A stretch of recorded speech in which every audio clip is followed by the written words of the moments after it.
Բարի առավոտ սիրելի բարեկամներ, ողջունում ենք ձեզ մեր Տեր Հիսուսի անունով եւ այս հրաշալի օրը առավոտը սկսում ենք Աստծո խոսքով, իսկ դա հիանալի է։ Այսօր մեր հյուրն է մեր սիրելի Հայկ Կիրակոսյան եղբայրը, նա Ռեմա եկեղեցու երեցն է, իրենց եկեղեցում այդպես է ընդունված, որ երեց անվանեն են նրանց, ովքեր հովի օգնականներ են, ճիշտ եմ չէ ասում Հայկ եղբայր։ Երեցական խորհուրդ։ Այո, շատ լավ։ Եվ Հայկ եղբայր շատ շնորհակալ ենք, որ եկար, շատ ուրախ եմ, բավականին երկար ժամանակ չէինք տեսնվել եւ փառք Աստծո, որ նորից եկար եւ ընդունեցիր հրավերս։ Շնորհակալ եմ եղբայր։ Ես եմ շնորհակալ հրավերի համար, Աբրահամ ջան, փաստորեն ես նայում էի, ես Սպես ասած հոբելյանական 10-րդ հանդիպումն է մեր։ Վաու։ Դա անգամ հաշվել ես կանյակ։ Հո 10-րդն է։ Սա կնիքի պես խփում են եւ սրա շարունակվելու է շատ ավելի հաճախ։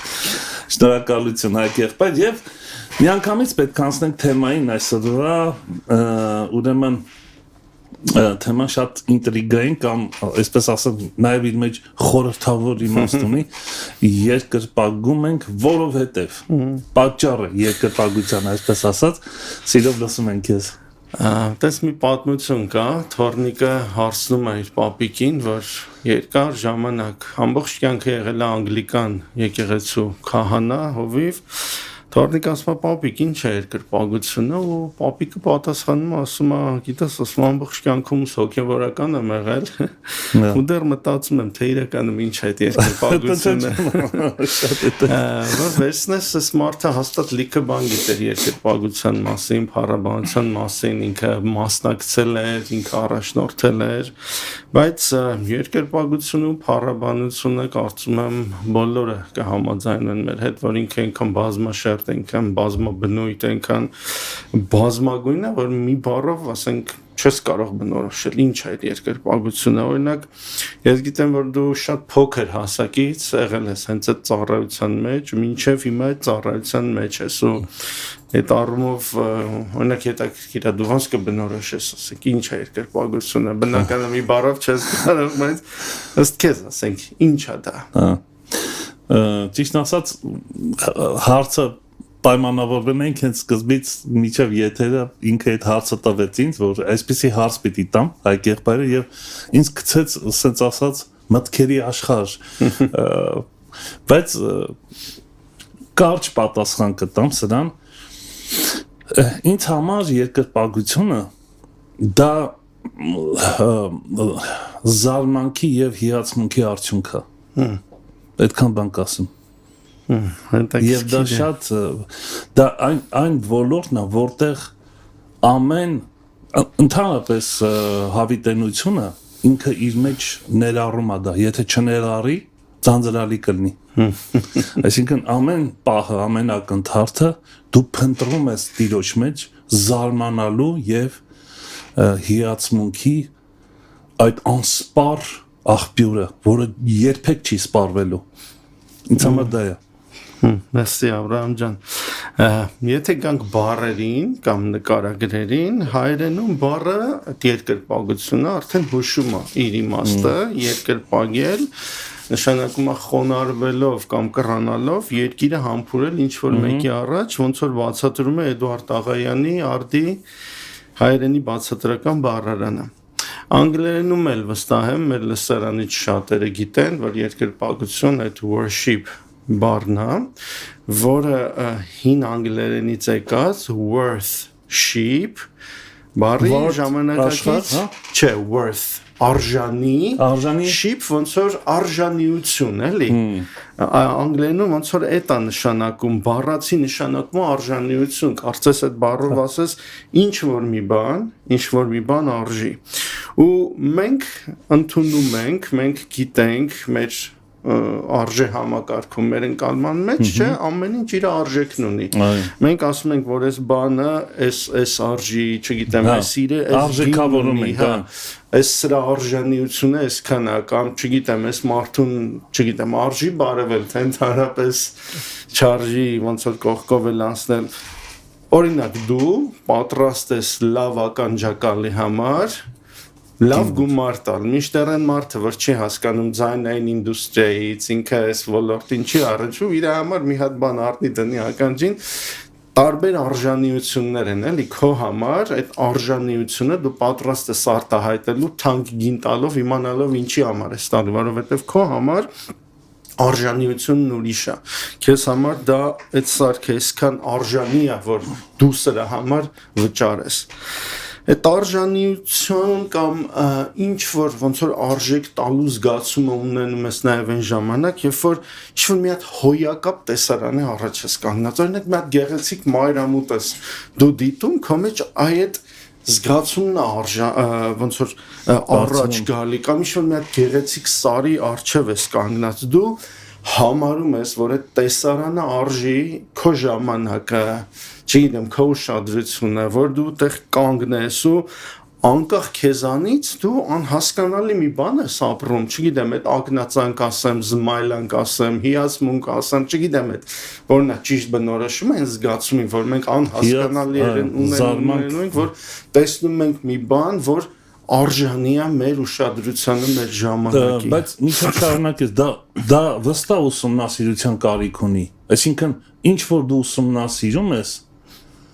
դրան էլ արժեք հասկանում ես դրա արժեքը, չէ՞։ Հա, իհարկե, այդ էլ կա։ Կամ ինչ-որ պատկերասրահում ես ու մի հատ գեղեցիկ նկար ունի բան են ցբխե վրա բան չես հասկանում, բայց ինչ-որ նկար սենց չգիտեմ, տենց տեսնում ես մի հատ նկար ու սկսում ես հիանալ այդ նկարով ու դու ուղղակի սենց չես նայում, էլի, այդ նկարը, որ քեզ ոնց որ բռնում է, դու ուզում ես կանգնես ու թույլ տաս, որ այդ նկարը կլանի քեզ, ոնց որ անձրևի նման մի հատ վրայովը տանցնի, որովհետև տենց քո մեջ անհասկանալի մի հատ զգացում առաջացնում կամ եթե դու տեխնիկայի մարդ ես, էլի, դու լավ հնչողությունից հասկանում ես, բայց կհամաձայնվես իմ հետ, որ երբ որ դու ստեղ ինչ որ երաժշտական ստեղծագործություն լսես կատարյալ տեխնիկայով, բայց գնաս սիմֆոնիկ նվագախմբի կենթանի համերգին, այնտեղ հնչողությունը միանշանակ, ինչի՞ մասը։ Այդ խորությունը, բազմաշերտությունը, չէ, այդ մեծությունը լրիվ ուրիշ է ու նույնիսկ այդ դահլիճի լուսավորությունը կամ քո նման մարդիկ, որ եկել են քո այդ վայելելու այդ երաժշտությունը, այդ լրիվ փոխում է, էլի, այդ ընկալումը, այդ լիովին ուրիշ է դարձնում ու այդ արժանիության զգացումը քո մեջ կարծես բարձանում է։ Ու ինչ ենք անում մենք, երբ որ նման արժանի երևույթի կամ նման արժանի ինչ-որ մի հատ իրականության ենք ոնց որ հանդիպում։ Մենք մարդիկս անում ենք երկու ծայրահեղ բան, երկու ծայրահեղ ձևով ենք արձագանքում դրան։ Ու այդ արձագանքները տեղին են կախված հանգամանքներից, ոնց որ մի հանգամանքի մեջ մի արձագանքն է տեղին, այն մյուս իրականության մեջ այն մյուս արձագանքը ինչի մասին եմ խոսում մեր մի արձագանքը մեր լռությունն է երբ որ դու այդ տեսարանից կամ այդ ստեղծագործությունից կամ այդ համերգից այնքան sense ոնց որ ցնցված ես, sense պապանձված ես, լուրջ ես մնում ասում ես նույնիսկ չշնչեմ մի հատ վայելեմ այդ պահը, հայլես չխախտեմ էլի, ունես լուր ես մնում, ծպտուն չես անում, ասում ես կարող եմ մի հատ sense, չգիտեմ, հազամ կամ շնչեմ, ես այդ մեծությունը կարծես փլվի, այդ սքանչելիությունը, այդ առեղծվածը էլի, կամ էլ դրան հակառակն ենք, սկսում ենք գոռալ, երգել, պարել, ուրախանալ, թափարել, աղաղակել, չգիտեմ, մեր լսարանի տերի ֆուտբոլ սիրող մարդիկ էլ կլինեն, ես սիրում եմ, ասենք երբ որ թիմս գոլ է խփում, թռնում եմ, գոռում եմ, ուրախանում եմ։ Ոսոր գրքում մենք տեսնում ենք, որ այս երկրպագության արտահայտումը իր մեջ ներառում է երկու ծայրահեղ արձագանքները, ոնց որ մենք ասեցինք էլի, որ ու երկուսն էլ թե լռությունը, թե աղաղակելը Աստծո ներկայության, Աստծո անձի, որ ամենա գեղեցիկ, ամենա սքանչելի, ամենալավ երևույթն է, որ երբևէ կարող է լինել, այդ Աստծո հանդեպ մեր արձագանքը այս երկուսն էլ ներառում է եւ լռությունն ենք տեսնում, սոր գրքում նկարագրած եւ տեսնում ենք այդ ուրախանալը, աղաղակելը ու սրանք այդ հանդիսավոր մեր արձագանքն է Աստծուն։ Օրինակ ուրախության մասին որ խոսացի, շատ հետաքրքիր բան մտքովս անցավ, շատ գիտնականներ, երբ որ երկար մտորումների կամ պեղելու ժամանակ հանկարծ ինչ-որ մի բան են հայտնաբերում, որ երբեք դա չի հայտնաբերվել, եւ նրանց ուրախությունը, զարմանքի, այն որ էվրիկա բառն որ, այսինքն ես հասկացան, դա էլ ունի իր մեջ այդ ուրախության, ես հասկացա քեզ, ես բացահայտեցի քեզ, այս բացահայտելու ձգտումի արդյունքում այդ աղաղակը Աստծո մատը տեսնեն, չէ՞, ինչ որ էլի, նկատեն իրենց ձեռագիր, ինչ որ փոքրիկ բան, դետալների մեջ անգամ կյանքի։ Այո։ Ինքը շատ է, մենք չենք նկատում, չենք ուզում որ հասկանանք։ Օրգանիկ չի դառնում էլի այդ աղաղակը, էսի հարցի մյուս կողմը։ Բայց նաև հավատում ենք, չէ, ով փնտրի կգտնի։ Տես Զաքարյան ինքը ասում է, Զաքարյան խոսում է լռության մասին, ասում է եւ թող ամեն մարմին լռի Տիրոջ առջև, որովհետեւ նա զարթնեց իր սուրբ բնակարանից, կարծես Աստված հայտնվեց, Աստված եկավ, Աստված իր երեսը փայլեցրեց, որ նա մեր արձագանքը թող ամեն մարմին լռի Տիրոջ առջև։ Նույնը ասում է ամբակումը, երբ որ ասում է Տերը իր սուրբ տաճարում է, ասում է լռի նրա առջև, ով համայն երկիր։ Միշտեր Սաղմոսների լռությունը Միշտեր Սաղմոսների մանավանդես ամենավերջում տեսնում ենք, որ անընդհատ հորդոր աղաղակեք, երգեք, ծափ զարկեք, տարբեր գործիքներով, օրինակ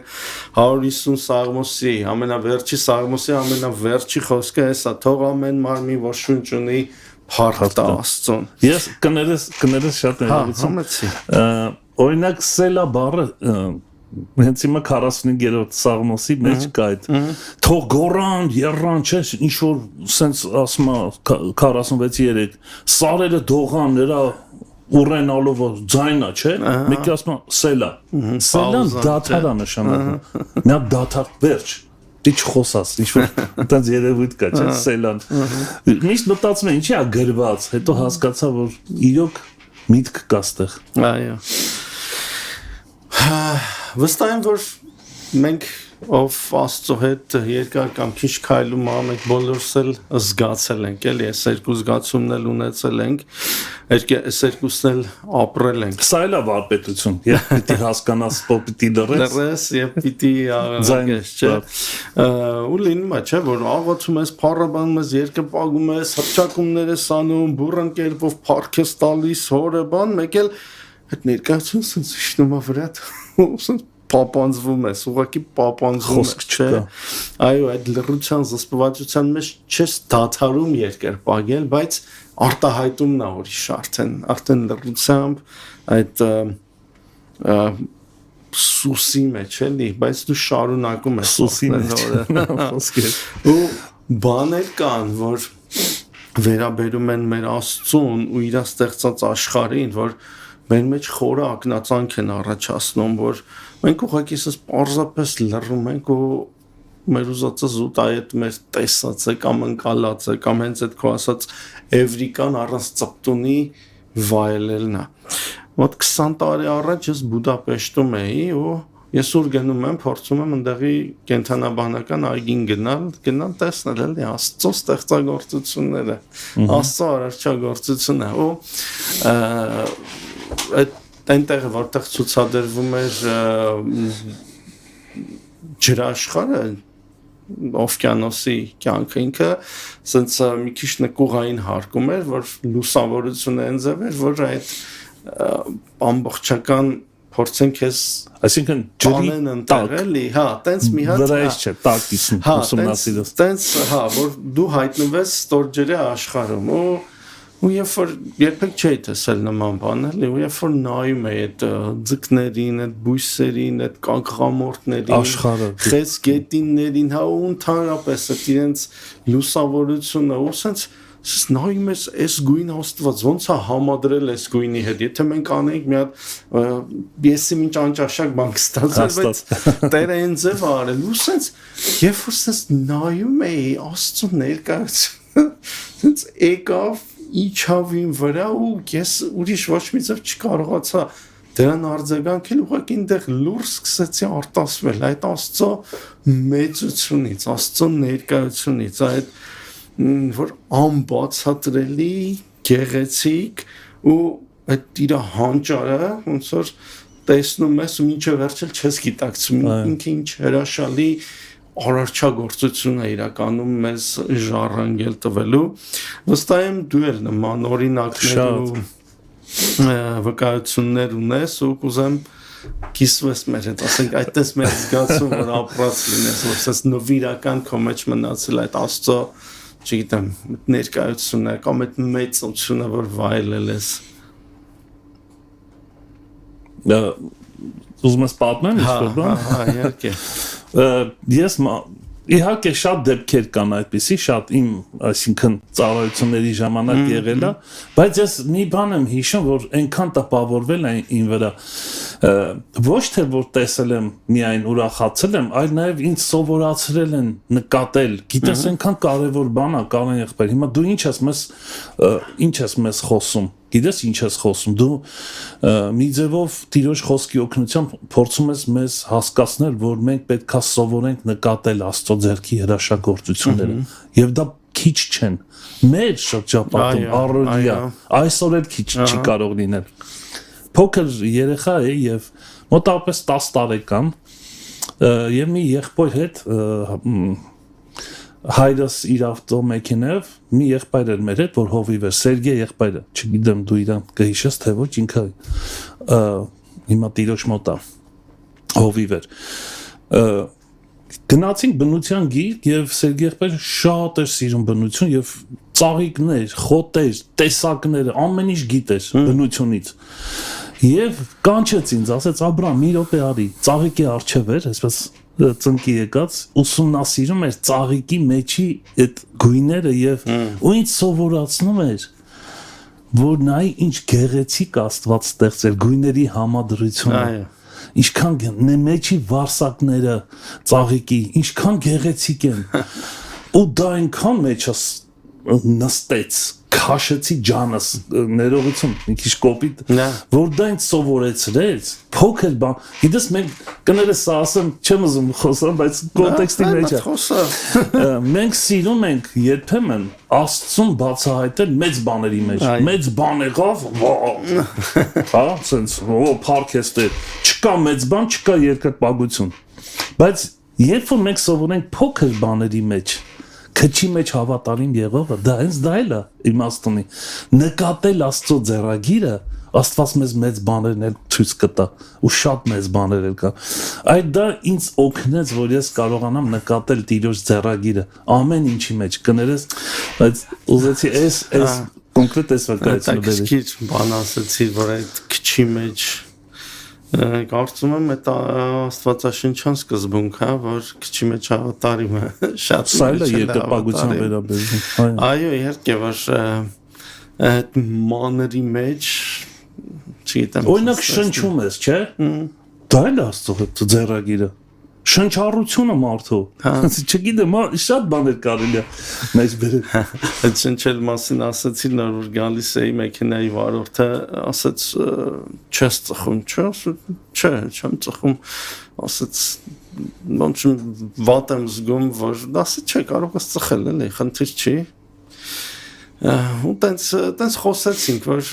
ոնց կարող է մարդը գիտակցաբար, ասենք իր թոքերը, որ այդ շնչելու ապարատներն են, տենց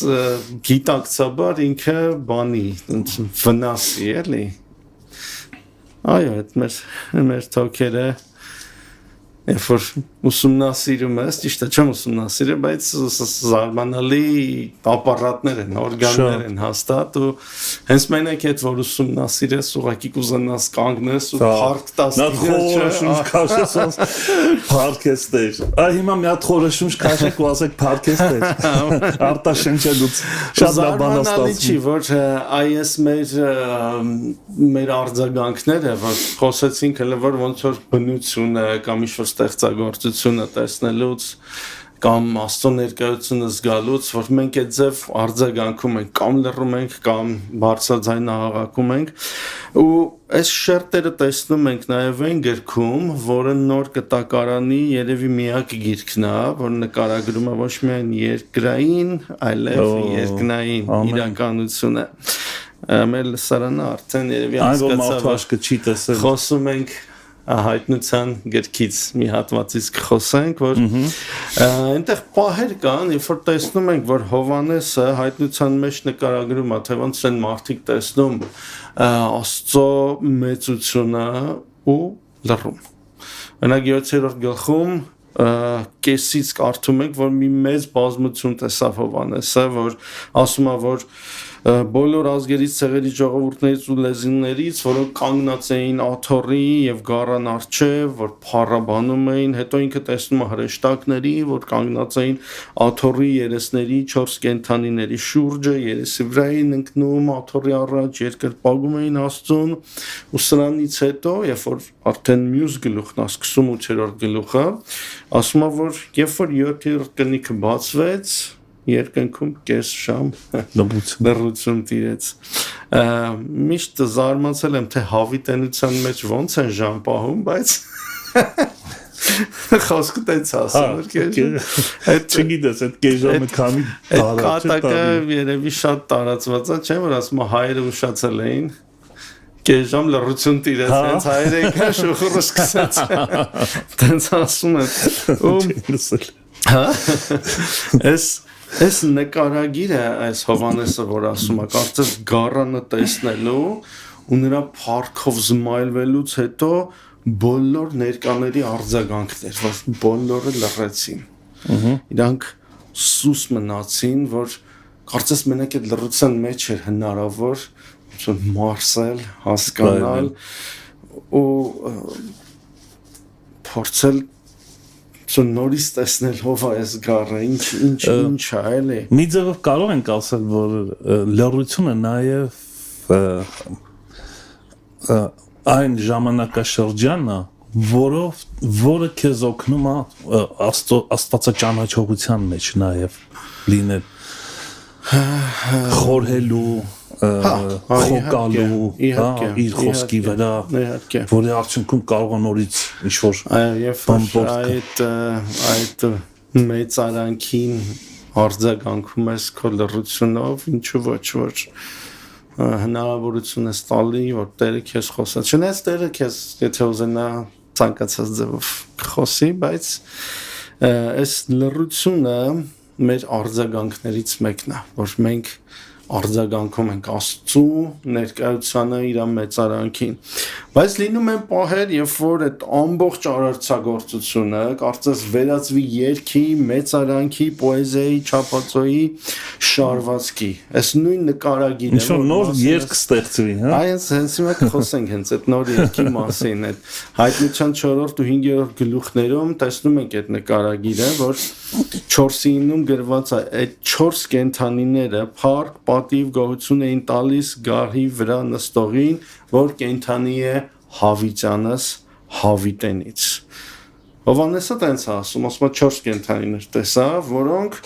փառք, պատիվ, գոհություն էին տալիս Աստծուն, որ կենդանի է հավիտյանս հավիտենից։ Հիմա այս 4 կենդանիների մասին տարբեր տեսակետներ կան, ինչ են ներկայացնում, արդյոք դրանք հենց կենդանիներ են, թե ինչ-որ բան են խորհրդանշում։ Ես առավել հակված եմ կարծելու, որ այս կենդանիները կարծես ներկայացնեն Աստծո արարչագործությունը, ամբողջ ստեղծագործությունը, որովհետև հունարենում սրանց նկարագրելու համար օգտագործված է զուն բառը, որի առաջին իմաստը ոչ թե կենդանին է, ոնց որ գազան կամ անասուն, այլ կենդանի էակ, կամ կենթանի արարած ոչ անպայման ոնց որ գազան կամ անասունի մասին չէ, անասունների մասին չէ, այլ կենց կենթանի արարածի, որ կենթանի արարած։ կենթանի արարած, այո, նաև ինքը գազան է նշանակում, բայց չի։ Առաջին իմաստը ընդհանրապես կենթանի արարածն է, էլի, հա։ Ու այս ոնց որ իրանց միջոցով Հովհաննեսը կարծես ասի, որ ամբողջ արարչագործությունն է երկրպագում ու մեծարում Աստծուն, Սուրբ է Տերը, որ պիտի գա այդ ձև ոնց որ երկրպագում է ու սա կարծես ամբողջ ստեղծագործությունն է, չգիտեմ, ծառերն են, ծաղիկներն են, կենդանիներն են, թռչուններն են ու այս նկարագրի մեջ Հովհաննեսի իրանք Աստծուն փառաբանում են զուտ նրա համար, որ իրանք կան ասում են փառք պատիվ մեծարանք էին տալիս Աստծուն ինչ-որ ուրիշ բան չկա էլի որ պարզապես կան ու իրանք փառաբանում են Աստծուն որ իրանք ով են, իրանք ինչ են որ իրանք կան, որ իրանք գոյություն ունեն, որ ստեղծվել են ու Սուրբ գրքում բազում օրինակներ ենք տեսնում որ անխոս արարչագործությունը որ կենթանիներն են, չգիտեմ, ծառերն են, բնությունն է, իրենք ճանաչում են Աստծուն ու մեծարում են Աստծուն ու խոնարհվում են այդ Աստծո առաջ, չէ, Սաղմոս 2-ն ու Հոբը ասում են, որ Աստված է ապահովում ագռավների որսը, երբ ձագերը Աստծուն են աղաղակում, գրված է, որ անասուններին տալիս է իրանց կերակուրը ու ագռավի ձագերին, որ կանչում են, կամ Գորտերը լսեցին Աստծուն ու դուրս եկան Եգիպտոսը լցրեցին Աստված ինչ-որ մի հատ խոյի հրամայել էր որ այնտեղ լինի պոզերը մացառուտի մեջ խոսացրի կամ տեսնում ենք որ իշամեղուները Հեսուին օգնում են ճակատամարտերից մեկի ժամանակ չէ թշնամու վրա են հարձակվում ու Հեսուն տենց հաղթանակ է տանում կամ Հովնանը լսեց Հովնանի կուլտվող կետը կամ ձուկը լսեց, կուլտվեց, հետո փսխեց կամ չգիտեմ, այդ փոսի մեջ մարզուծները տեսան, որ Տերը Դանիելի հետ է ու իրենց շատ անբնական պահեցին, ասենք, հələ մինչև փոսը չիջած պատառոտ էին կամ այն մարգարեին սպանած առյուծը հիշում ես, որ այդ մարդուն սպանեց, բայց իր ավանակին ձեռ չտվեց, էլի անբնական ինչ-որ վարկագից էր կենթանի կողմից, որ պետք է առաջին ավանակին պատառոտեր։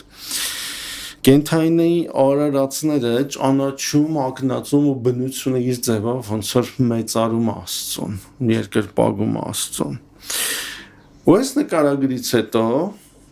մենք տեսնում ենք, որ Հովհաննեսը մի հատ ուրիշ կերպար է բերում է մարդուն մարդկային էակներին արդեն ու երբ որ մարդ արարածն է հայտնվում այս փառաբանության մեջ մի կարևոր փոփոխություն է գալիս այս փառաբանության երկրպագության մեծարանքի մեջ մարդը մի հատ բովանդակային իմաստային տարբերություն է բերում ու այս գոհությունը ու օրհնաբանությունը մի էական նոր տար է մտցնում մարդը իր երկրպագության մեջ ասում է որովհետև բառը հայտնության 4:11-ում ասում է արժանի ես Տեր եւ Աստված մեր որ ընդունես փառքը պատիվը եւ զորությունը որովհետև դու ամեն բան ստեղծեցիր ու քո կամքով եղան ու ստեղծվեցին ոնց որ մարդու կոչումը մարդու գործը մարդու անելիքի կարևոր մասը այն է որ մարդ տեսնի ու հասկանա ու գնահատի իր հոր ստեղծածները ու այդ գովասանքի անշունչ բառերը որ բխում են արարչագործության ներսից չգիտեմ այդ ձկների լուր փառաբանությունն է այդ թռչունների երգն է գայլերի ոռնոցն է կատուների մլավոցն է ջրվեժի աղմուկը կայծակի որոտ այդ են կամ կետերը որ սենց գլխի վար շրջված երգում են երևի լսած կլինի շատ հետաքրքիր բան է մարդու գործը կարծես այդ բոլորը վերցնի թարգմանի ու դրանք վերածի մեծարանքի օրհնության որովհետև ամեն ստեղծվածները քո կամքով եղան քո կամքով ստեղծվեցին մարդը արդեն Աստծուն փառաբանումը, որովհետև տեսնում այդ ստեղծագործությունը, այդ արարչագործությունը ինձ զարմանալի է ստեղծված ու ասում եմ փառքեստեր, որովհետև դու այսպես ստեղծեցիր։ Այդ ամեն ինչից հետո մարդ որ տեսնում է ու ասում է որովհետև դու ամեն բան ստեղծեցիր, քո կամքով եղան ու ստեղծվեցին։ Ու ես հավատում եմ, որ Աստծուն ճանաչող մարդը պետք է ասենց տեսնի այդ ստեղծագործությունը, հասկանա, ինչ է ստեղծագործությունը սենց, ինչու է ինքը սենց գեղեցիկ բաներով լեցված, ինչու է զարգանում, ինչու է փթում, ինչու են կա, ինչու է շարունակվում։ Ու էդեմական պարտեզից սկսած մարդու գործը այդ դա տեսնել է ու գնահատելն է։ Ու եթե մեր լսարանում մարդ կա, որ ինչ-որ մեկի հետ է լսում, որ հենց հիմա ասենք հիմա ասած նայում ենք իրար, ասենք տեսնում ենք ինձ զարմանալի, ասենք Աստված ստեղծել Աբրահամին, ասենք իր աշկերի գույնը, չգիտեմ, գեղեցիկ ժպիտը, որ Աստված ինքն է տենց ստեղծել ու այդ մենակ հերիք է, որ մենք օրհնենք Տիրոջը, մենք մեծարենք Տիրոջը, կամ ցանկացած բան, որ հիմա մեր շուրջը լինի, որ տեսնում ենք Աստված ոնց է ստեղծել, ինչա դրել դրա մեջ։ Եփեսացիների 2-րդ գլխում ասում է, որ մենք մի ժամանակ բարկության որդիներ էինք, բայց հիմա մենք Աստծո ստեղծագործությունն ենք ու գիտեք այդ ստեղծագործություն բառը պոեմա բառն է։ Ու մենք Աստծո ստեղծագործությունն ենք, արվեստի գլուխ գործոցն ենք մենք Աստծո, որ ինքը մեզ ուղղակի sense ստանդարտ չի շտամպել։ Շտամп։ Ամեն մեկից ստեղծել է։ Աշխարհի վրա մոտ 8 միլիարդ մարդ կա, եւ մեկը մեկից տարբեր է, ոչ մեկ մեկի նման չի։ Չկա այդպես բան, անգամ զույգերը որ ծնվում են, մենք նման ասում ենք, բայց նրանք էլ նման չեն իրար։ Հաստատ իրանց մատնահետքերը իրար նման չեն, չգիտեմ, ձայները իրար նման չեն։ Մենք շատ անկրկնելի, գեղեցիկ, ինչ որտեղ անհասկանալի, ինչ որտեղ բոլորիս համար հասկանալի ձևով ենք ստեղծված։ Ու այս մարդու առաջի որովհետև ինքը տեսնում է Աստծո ստեղծագործությունը ու դրանով է դրա համար է փառք տալիս Տիրոջը։ Բայց հայտնության 5-րդ գլխում էս գեղեցիկ նկարագրերից հետո տեսնում ենք, որ Հովհաննեսը նաև մի խնդիր է նկարագրում, մի անլուծելի խնդիր, որ այդ ամեն փառաբանության, օրհնության, երկրպագության, զմայլանքի մեջ պարզվում է, որ մի անլուծելի հարց է առաջ եկել, որ Աստծո կամքը չի կատարվում աշխարհում։ Ես կարդամ 5-րդ գլխի սկզբից գահի վրա նստող իր ձեռքում մի գիրք տեսա, որ ներսից ու դրսից գրված էր ու 7 կնիքով կնքված։ Մի զորավոր հրեշտակի տեսա, որ բարձրաձայն աղաղակում էր. ով է արժանի այս գիրքը բացելու ու նրա կնիքները քանդելու։ Ոչ ոք, ոչ երկնքում, ոչ երկրի վրա, ոչ էլ երկրի տակ, որ կարողանար այդ գիրքը բացել եւ ոչ էլ նրա մեջ նայել չկար։ Ու ես ուժգին լալիս էի, որովհետև չգտնվեց արժանի մեկը, որ գիրքը բացի ու նույնիսկ նրա մեջ նայի։ Գիրք, որի մեջ գրված են Աստծո ու մեզ համար կարևոր բաները, Հովհաննեսը ասում է չի լինում բացել։ Ոչ ոք չի կարող դա անել, բայց հայտնվում է գառը, ով նաև առյուծն է, մորթվածը, որ ունի գիրքը բացելու Աստծո նպատակները բացահայտելու, ու Աստծո նպատակները իրացնելու իրավունք ու ծրագիր է աշխարհի համար ու այդ գառն է որ բացում է գիրքը ուստեղ ոնց որ Հիսուսի արած գործը Հիսուսի խաչելությունը իմաստային միանա մեկանա ամբողջ արարչագործության այդ գովասանքի հետ որովհետև Տերն իր վրա է վերցնում ամբողջ աշխարհի ցավը վիշտը ամոթը մահը ու դրա համար ու այդ պատճառով հնչում է նոր երգ, որի մասին ասեցիր, կենթանիների ու երեսների շուրջից արդեն 9-ից 10 խոսքերում կարդում ենք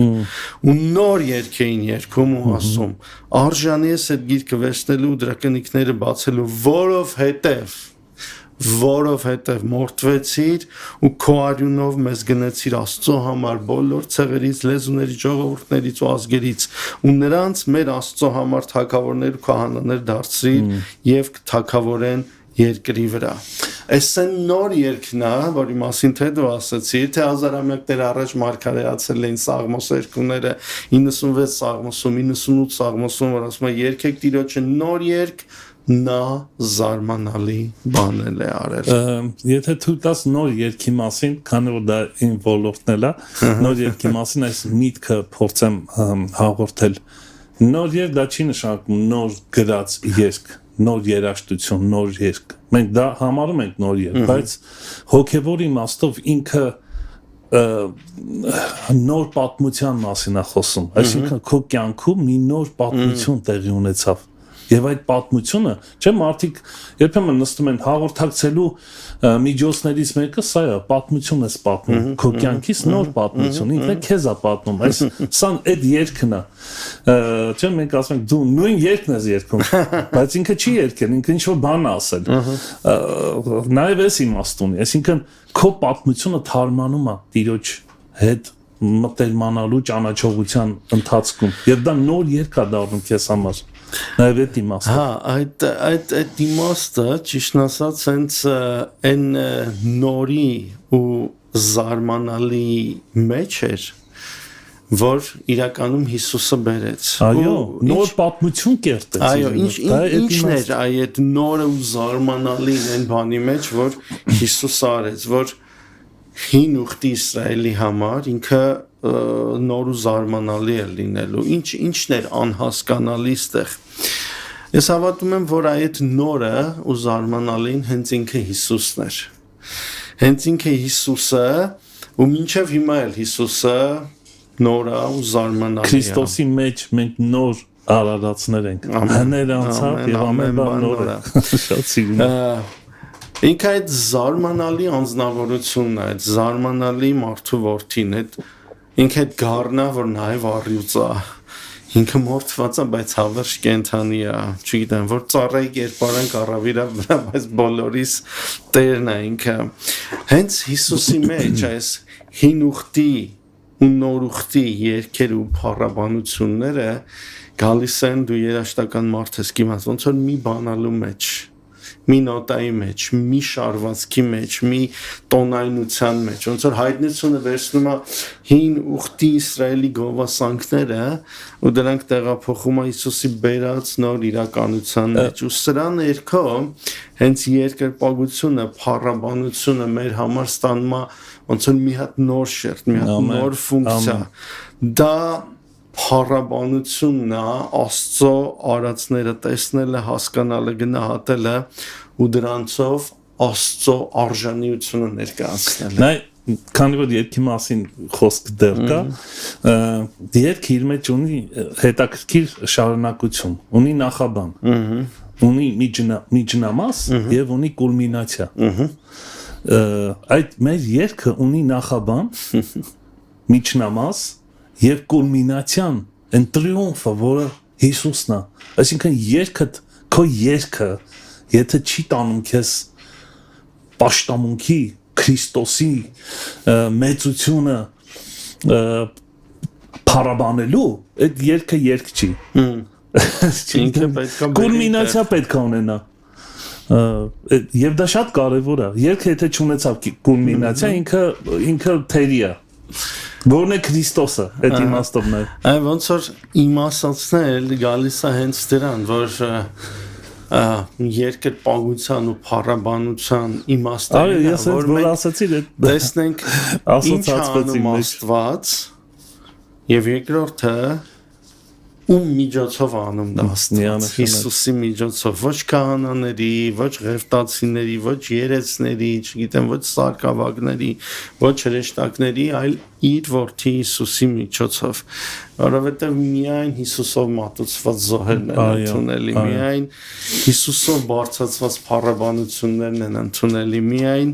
Հիսուսով ձոնված երգերն են Only Jesus, չգիտեմ անգլերեն։ Ես ասեմ, որ քարոզնել է երգ։ Եթե մեկի երգը չի տանում Քրիստոսի, վերջում կուլմինացիան, դա քարոզ չի, դա չգիտեմ։ Բանախոսությունական, բարոյախրատական ինչ-որ քարոզը։ Ամեն, մենք Աստծո հենց այն զավակներն ենք, որ այդ որովհետև պիտի բերենք այս աշխարհի մեջ։ Որովհետև ինչն է բառը։ Մենք փառաբանում ենք Աստծուն, որովհետև մենք հավատում ենք Աստծուն, որովհետև դա կներես դա ցուցիչ է։ Գիտես, երբ որ անկեղծ լինենք ինքներս մեզ, օրինակ, փառաբանում ենք Աստծուն, որովհետև որոշում է, թե ինչի համար ես փառաբանում։ Որովհետև ինձ հրաշքներ արել իմ կյանքում, կենցաղային հարցերս լուծելա, դա էլ է, ինչ որ ձև։ Որովհետևի ձև է։ Հա, որովհետևի ձև է, բայց դա չի արդարացնում քո փառաբանությունը, եթե Քրիստոսը չի որովհետևը։ Սա շատ կարևոր։ Որովհետև, ասում են, իրանք ստեղծվեցին, հայտնության մեջ, որովհետև իրանք ստեղծվեցին, ու երկրորդը որովհետև Քրիստոսը այս գործը արեց։ Այս երկու որովհետևները առնվազն պիտի լինի, ու մեր կյանքն էլ այդ պիտի արտահայտի, օրինակ մենք շատ բաներից այս կյանքում հրաժարվում ենք, որովհետև դա Աստծուն հարց չի բերում, որովհետև դա Աստծո արժեքների համապատասխան չի։ Ոչ թե ուղղակի որ մեզ ասել են սենց պիտի անեք, չէ, որովհետև իմ արժեքն էլ է այդ, որովհետև իմ արժեքն արժեքն է, որ Աստված արժևորել է, այսպես ապրել, այսպես հավատալ, այսպես քայլել, որովհետև մորթվեցիր ու քո արյունով մեզ գնեցիր Աստծո համար բոլոր ցեղերից, լեզուներից, ժողովուրդներից ու թագավորներից, ու մենք հենց այս որովհետևի ժողովուրդն ենք։ Ու կարևոր չի թե դու այդ որովհետևը ոնց կներկայացնես, այդ կլինի երգի միջոցով, այդ կլինի լռության միջոցով, այդ կլինի բարի միջոցով, այդ կլինի քանդակի միջոցով, որովհետև մենք երկրպագում ենք, որովհետև տեսնում ենք ինքը ինչ արել եւ ում միջոցով արել։ Մենք այդ ժողովուրդն ենք։ Ամեն։ Ամեն։ Պարտիոչը շատ կարևոր է, որովհետև շատ կարևոր թեմա է, որովհետև կենտրոնում Քրիստոսն է։ Ես կուզեի մի փոքրիկ հարց բարձրացնել, մենք դեռ ունենք մի քանի րոպե։ Հա, իհարկե։ Կուզեի այսօր շատ տարածված է այսպես պաշտամունք երկրպագություն խոսքը, մի տեսակ լեքսիկոն է դարել, գնում ենք երկրպագելու կամ պաշտելու, եկեք պաշտենք Տիրոջը երկրպագենք, բայց գիտես երբեմն բաներ կա հոգևոր իմաստներ, որոնք արժե զրկվել են, սովորական են դարձել։ Սովորական երկրպագություն, սովորական փառաբանություն, ինչ որ իներցիայի տակ ընկած, հա, պահի ազդեցության տակ։ Սրանք գուցե եւ լավ բաներ են, չեմ ասում սխալ է, բայց մեր մեջ մի բան պետքա բարձրանա, շատ կարևոր հարց։ Արդյոք ես այս երկրպագությունը, որ արեցի, ընդունելի էր կամ օրգանիկ էր։ Հա, ինչպես քո ներկայացած երկրպագություն, որը օրգանիկ է, դա ինչ որ process է, մի բան է, որ քո ներսն է տեղ ունենում։ Երբեմն մարդիկ չեն տեսնում, մենակության մեջ ես, թե իներցիայի ուժի տակ մենք ինչ որ բառեր ենք արտահայտում, ձեռք ենք բարձրացնում, ժպտում ենք, բայց մեր ներսը կապ չունի դրա հետ։ Այ սրա տարբերության է սահմանագծի մասին։ Եթե նկատել ես, Աբրահամ ջան, մենք մեր կյանքում, մեր առօրյայում մենք բազում կրկնվող շարժումներ ենք անում, շատ։ Կրոնական իմաստով էլ։ Չէ, հələ որ ոնց որ կենցաղից գանք, էլի մենք լիքը շարժումներ ենք անում, որ դրանց մեջ ոչ մի իմաստ բան չենք դնում, չէ՞, ասենք մեխանիկական շարժումներ ենք անում, այդ կարող է մեր աշխատանքի հետ կապված, մեր կենցաղի ու այդ ոնց որ հենց այդ իներցիան է։ Բայց այդ նաև են ինչ-որ մենք անում ենք, մեզ ինչ-որ տեղ են հասցնում, այսինքն օդի մեջ չի էլի այդ շարժումները, մենք ինչ-որ բանի հասնում ենք այդ շարժումներ անելով, հիմա եթե գանք հոգևոր կյանքին, մենք շատ բան այո, իներցիայով անում ենք, ու դրանք մեզ ինչ-որ տեղ են հասցնում, բայց կարևորը ստեղ այնա թե մենք դրանց մեջ ինչ իմաստ ենք դնում, բառերի մեջ մենք ինչ իմաստ ենք դնում, օրինակ պաշտամունք, չեն, մենք որ ապաշխարեցինք, մենք չենք գնում ծառայության, մենք գնում ենք պաշտամունքի տեղը, տենց ենք ասում, չէ, ու մենք չենք հասկանում ինքը ինչա նշանակում, մեր համար այդ գնալ հավաքվելներ, չէ, այդ տասնյակին տասնյակ չէր, հարյուրյակեր իրականում, չէ, մի հատ փոքր տան մեջ խցկված ու մեր համար պաշտամունքը այդ էր, բայց հիմա մենք իրան կոչում ենք ուրիշ ձև, ծառայություն, չգիտեմ, տնային խմբակ եւ այլն, բայց այդ պաշտամունք ասվածը մենք չենք էլ գիտակցել, որ իրականում պաշտամունք, պաշտոն մատուցել, այսինքն ծառայություն մատուցել, որ ասում ենք պաշտոնյա, ինքը մեկն էր, որ ծառայում էր ժողովրդին, չէ, հիմա պաշտամունքն էլ հենց ծառայություն մատուցելն է։ Ու կարևոր է մենք ինչ իմաստ ենք դնում այդ բառերի մեջ, որովհետև եթե այդ իմաստը չենք դնում այդ բառի մեջ, ինքը իր նպատակին չի ծառայում, ու բառերը կարևոր են։ Հիմա այդ որ ասում ես երկրպագելը ինքը իներցիա կամ ուղղակի արվում է, այդ կախված է նրանից, թե մարդը ինչ իմաստ է դնում դրա մեջ։ Եթե իրեն սովորացնում են ուղղակի, որ երկրպագելը դա զուտ երգելն է, ինքը տենց էլ կվերաբերվի դրան, բայց եթե սովորացնում են, ցույց են տալիս օրինակով ու արժեքով, այո, որ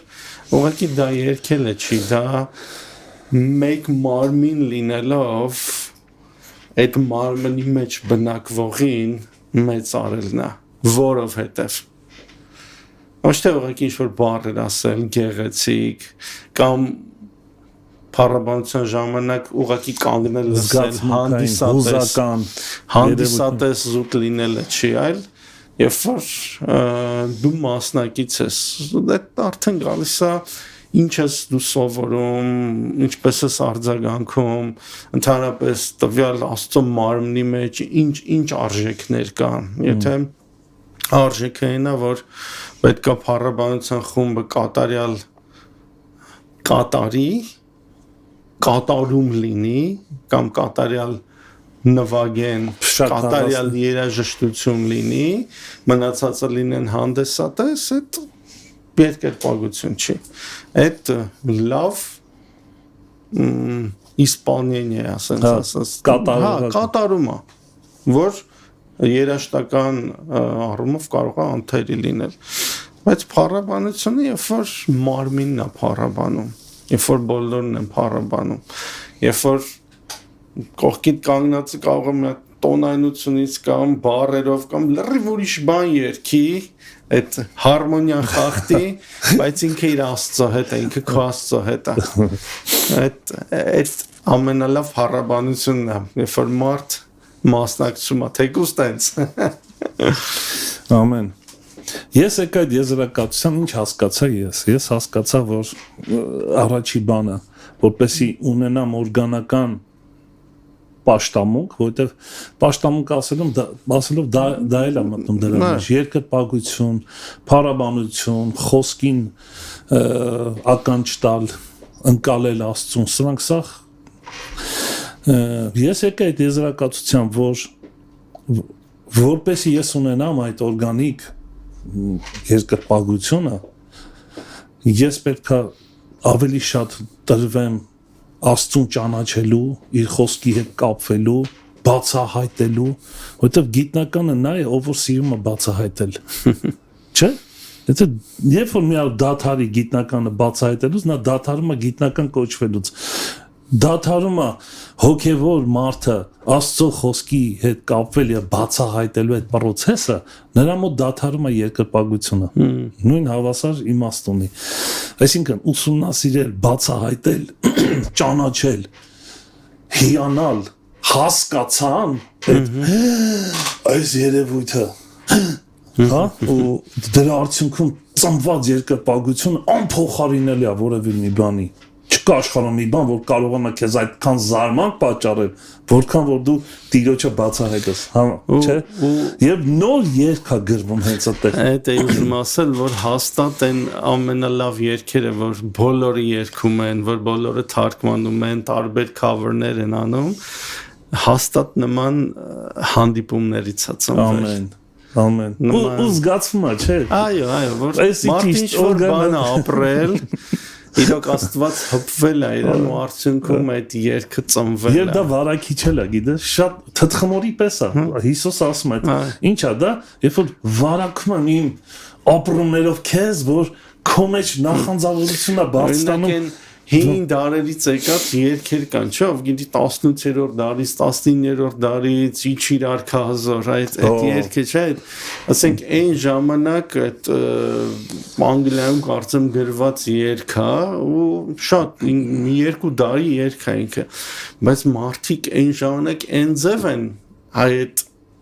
Աստծո այդ հանդիպումը ապրել, այն ձև են իրան վերապրել, որ այդ ձև տրվել այդ բառերի ու նոտաներին այդ զգացումը զարմանալի երևույթ է այդ Տիրոջ հրաշքը ով մեծ Աստված է այո որ այդ վերապրումը դու վերացում ես նոտաների դե դա նոր է դառնում ու ինքը այնձև է փոխանցվում դարեդար գալիս է կարծես ոնց որ հոգին փոխանցվի սենց ասեմ էլի այդ ընկալումը այդ հանդիպումը այդ կենթանությունը փոխանցվում է ու երբ որ մարդ սրտանց այդ բառերով, այդ տոնայնությամբ, այդ չգիտեմ նոտաներով, երբ որ ինքը այդպես կանգնում Աստծուն փառաբանում է, հավատում եմ, որ ինքը նաև ապրում է ինչ որ իր նախնիները մի քանի դար առաջ ապրել են Աստծո հետ, էլի։ Որովհետև այդ տեղից ծնված երգը, այդ որովհետևից ծնված երգը, որովհետևից ծնված երգը մնում է դարեդար, հավիտենության մեջ է պիտի երգի, վստահ եմ։ Հայք եղբայր, ուզում եմ ես ֆոնի վրա, գեղեցիկ այս հրաշալի ֆոնի վրա, խնդրել քեզ, որ քո աղոթքով ավարտենք եթերը։ Եթե կոչում ես սիրով եւ քո աղոթքով ավարտենք։ Եկեք փնտրենք այդ գեղեցիկը, Աստված ամենագեղեցիկն է, իր գեղեցկությունը կարող ենք տեսնել զուտ մի հատ երկինք նայելով, շատ մի հատ չգիտեմ արևին նայելով կամ շատերիս պատշգամբից գեղեցիկ բնապատկերներ են բացվում, չգիտեմ Արարատն, Արագածն, ուղղակի սենց նայել խոր շունչ քաշել, այո, մի հատ լավ շունչ ու մեծարել Տիրոջը, փառտալ Տիրոջը ու շարունակ փնտրել այդ Աստծո գեղեցկությունը, որովհետև ինքը ուզել է որ մենք լինենք, որովհետև ինքը մեզ այսպես է ստեղծելու, նաև այսպիսին մեզ ստեղծելով ինքը փառավորվել է, որտեղ մենք կանք, ինչ լավ բառ է, չէ՞, կաս, այո, կապ չունի ինչ վիճակա մոտը, կյանքի որ փուլի մեջ է, դու կաս, եւ դա Տիրոջ հրաշքն է, ամեն, կարելի է ժամերով խոսալ, բապտիստեր, շնորհակալություն մեր Հայր ու մեր Աստված, ոնց որ եղբայրս ասաց, որ մենք կանք, որ հիմա կանք, որ հնարավորություն ունենք Տեր հարմարավետ նստելու, ով գիտի սուրճի բաժակով, մի համեղ քաղցրավենիքով, կամ հենց քո ներկայության մեջ, որ ամենահամեղն է ու ամենագեղեցիկն է, այդ հնարավորությունը դու մեզ տվել ես Հայր։ Շնորհակալ ենք, ուզում ենք սրտանց գոհանալ այսօրվա համար, Տեր, այս հրաշալի հաղորդակցման համար, Տեր, որ դու դրել ես քո մարմնի մեջ, քո մարմնի տարբեր անդամների մեջ, Տեր, որ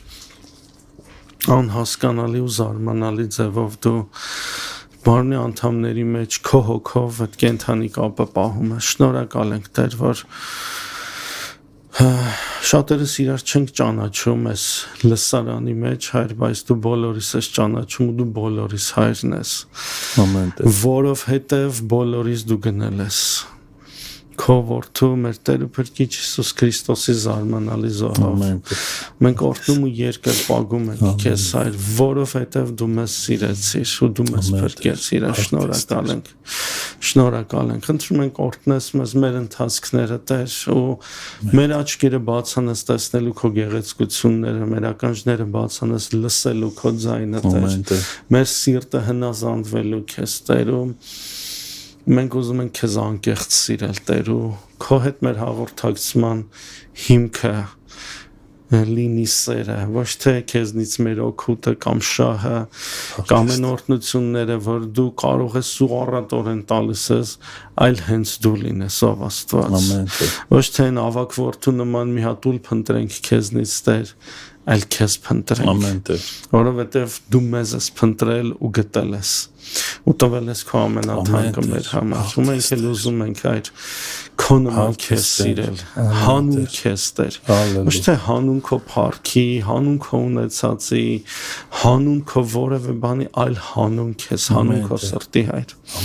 Մենք ուզում ենք այդ ժողովուրդը լինենք, Հայր, Հիսուսի անունով ենք խնդրում ու քեզ ենք տալի փառքը, պատիվը, մեծարանքը, հիմա ու միշտ ու հավիտյանս։ Ամեն։ Ամեն, Տեր, փառք ես, Տեր, փառք Տիրոջը։ Հայք եղբայր, կրկին շնորհակալություն, Տեր օրհնի քեզ շատ այս հրաշալի թեմայի համար եւ հաջողված պատխաբեր եղիր, օրհնված եղիր եղբայրս ձեր աղոթներով։ Ամեն։ Եվ անպայման նորից կտեսնենք, երբ որ կարողանա գալ ժամանակ ունենալ, շատ շնորհակալ կլինենք։ Հայք եղբայր, տեսնենք։ Այո, Տերն առաջ։ Ամեն։ Սերի բարեկամներ, այսպեսին էր մեր եթերը։ Վստահ եմ, որ շատերի մեջ նախանձավորություն բարձրացավ ավելի ու ավելի ճանաչելու Տիրոջը, տեսնելու իր ցերագիրը իր կյանքի մեջ, որպեսզի այդ երկրպագությունը եւ փառաբանությունը